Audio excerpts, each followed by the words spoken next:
さんこんにちは、藤です。このチャンネルは日本語の勉強をしている方へ向けたチャンネルです。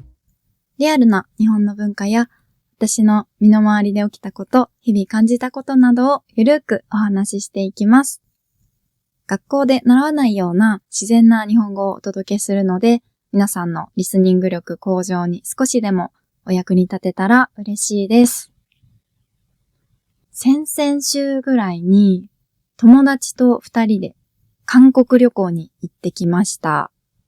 私の中で過去一番ドタバタしていた旅で、事件がたくさんあったので、この動画でちょっとお話ししたいと思います。Vlog とか撮りたかったんですけど、何せ2泊3日だったので、超忙しくて、全然動画を撮ってる時間はありませんでした。なので、映像とかは特にないんですけど、最後まで聞いていただけると嬉しいです。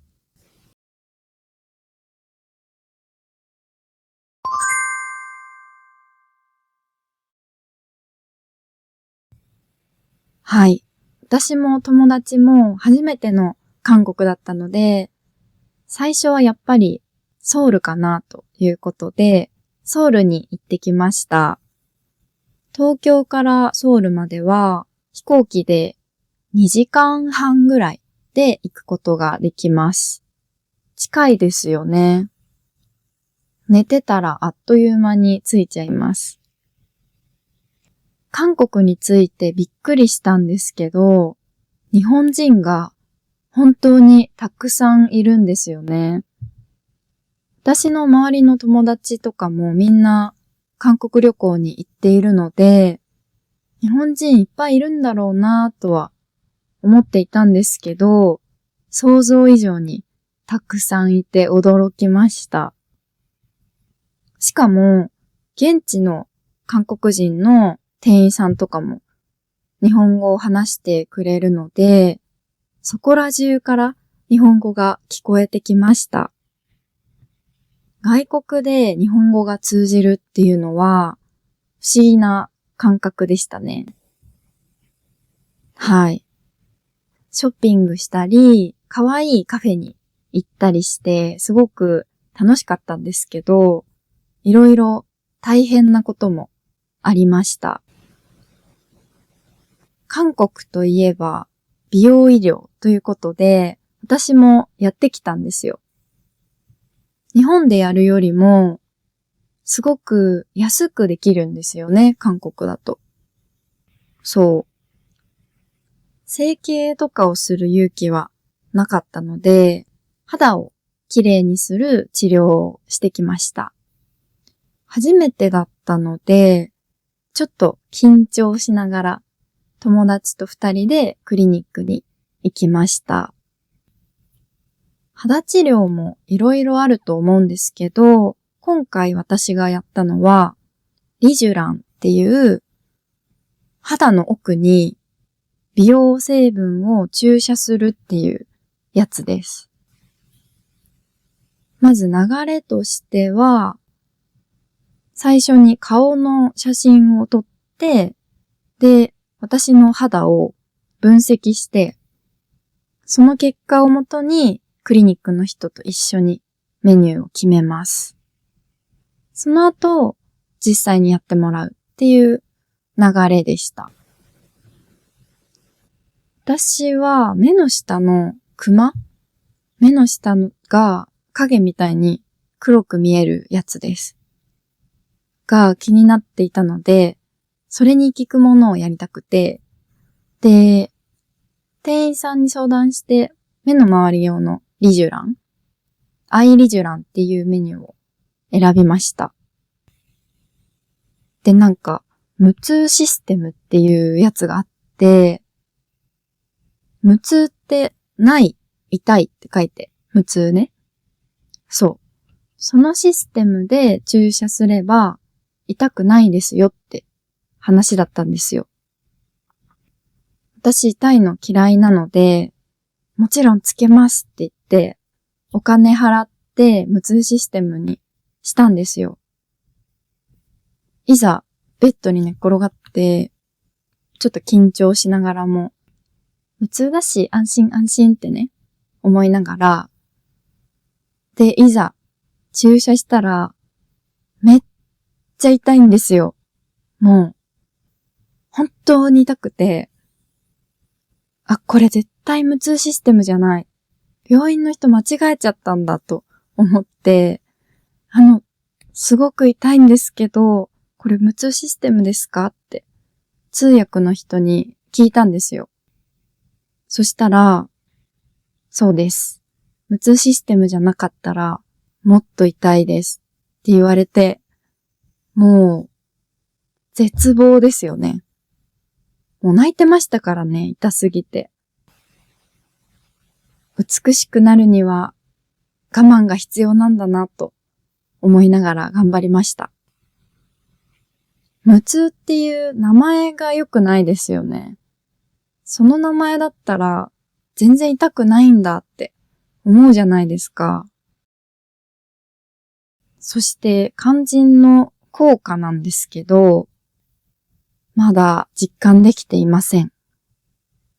なんとなく肌は綺麗になった気がするんですけど、クマにはまだ変化はないですね。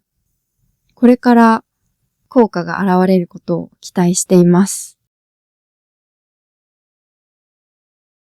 あとは、電波の問題で困ったことがありました。皆さん、海外に行くときって、海外でも携帯を使えるようにするために、SIM とか Wi-Fi とか用意していきますよね。私も用意して行ったんですけどね。私の携帯の電波がすごく悪くて、全然繋がらなかったんですよ。場所によっては時々繋がるかなみたいな感じ。だから、地図とか友達に結構調べてもらってたんですけど、そしたら、2日目の夕方ぐらいに友達のデータがね、なくなっちゃったんですよ。友達は3日間で3ギガのプランでデータを買ってたんですけど、1日半で3ギガ全部使い切っちゃったんですね。まさかの。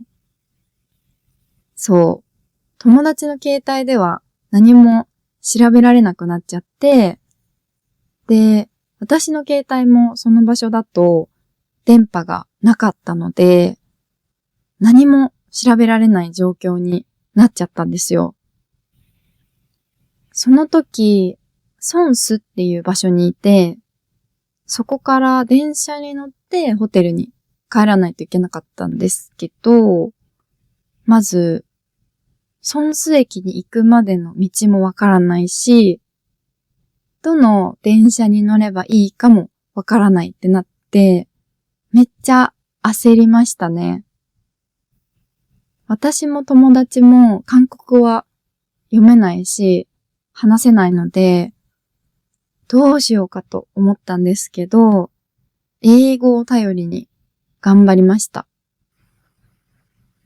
結局、なんとか記憶をたどってホテルまで帰ることができたんですけど、本当に大変でした。携帯がないと自分って何もできないんだなって感じましたね。翻訳も道とか電車を調べるのも全部携帯でやっていましたからね。携帯は便利だけど結構依存しちゃって危険だなって思いました。依存っていうのは何かを必要としすぎてそれがないと無理みたいな状態になることです。はい。携帯の便利さを改めて感じた出来事でした。そして最終日、日本に帰る日ですね。この日も大変でした。お昼過ぎぐらいの飛行機に乗る予定だったので、それまでちょっとショッピングして空港に向かって飛行機が出る2時間半前ぐらいに空港に着きました。そしたら飛行機が予定より1時間遅れるっていう連絡が来たので、出発まで3時間半になったんですよ。余裕できたなぁと思いながら、チェックインとか出国審査とかを済ませました。で、免税、タックスフリーのカウンターに行ったら、ありえないくらい混んでいて、カウンターを出られたのが、なんと、搭乗時間の30分前。あれって感じですよね。あんなに時間あったのにって。で、その時、私たち本当にお腹が空いていたので、ご飯も食べたかったし、お土産も買いたかったんですよ。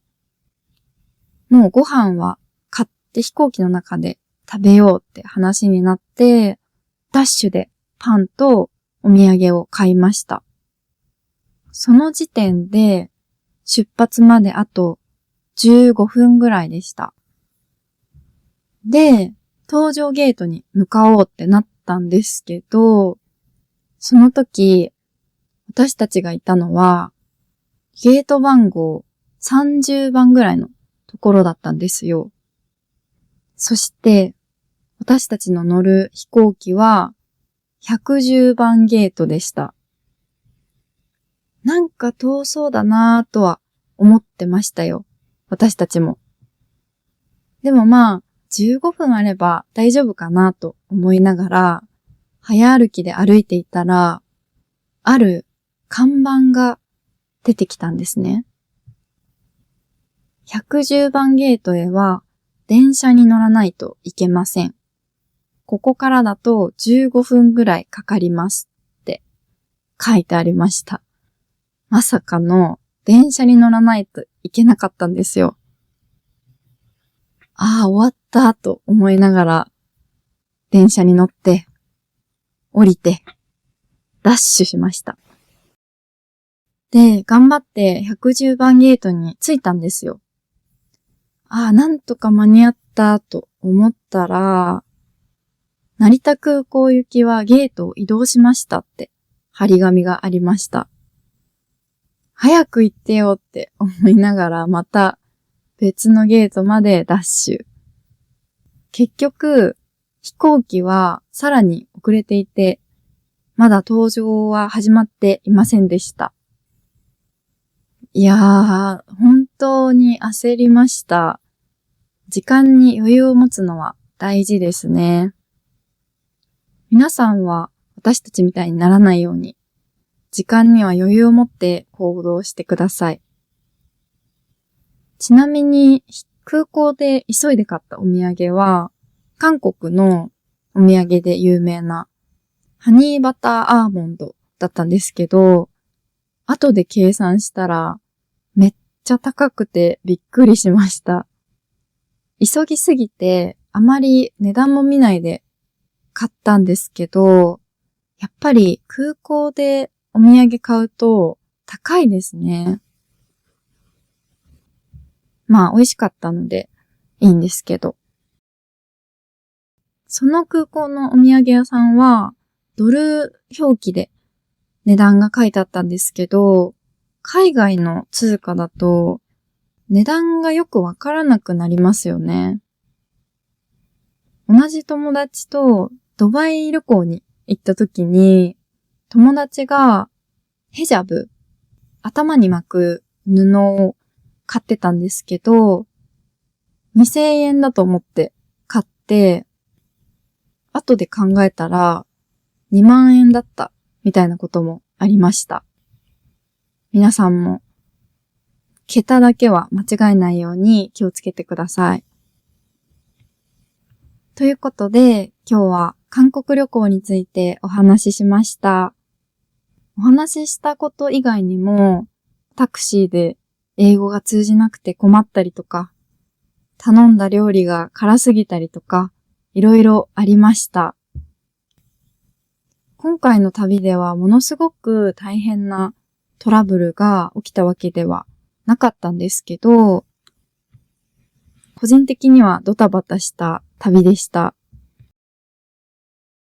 旅行ってスムーズに行った時よりトラブルがあったりした方が思い出に残りますよね。今回の旅はいい思い出になりました。やっぱり韓国語がわからなかったのが大変でしたね。なんか中国語は漢字だからなんとなく読めるし、ヨーロッパとかだと英語と似ているところもあるので、なんとなくわかるんですけど、韓国語は全くわかりませんでした。文字くらい勉強してから行けばよかったです。でも、サムゲタンとか、ユッケとか、美味しいものもたくさん食べることができたし、ショッピングや肌治療もできて、とっても楽しい旅行でした。行きたかったけど行けなかったところもいっぱいあったので、また韓国行けたらいいなと思います。ということで本日は以上になります。最後まで聞いてくださってありがとうございました。また次のエピソードでお会いしましょう。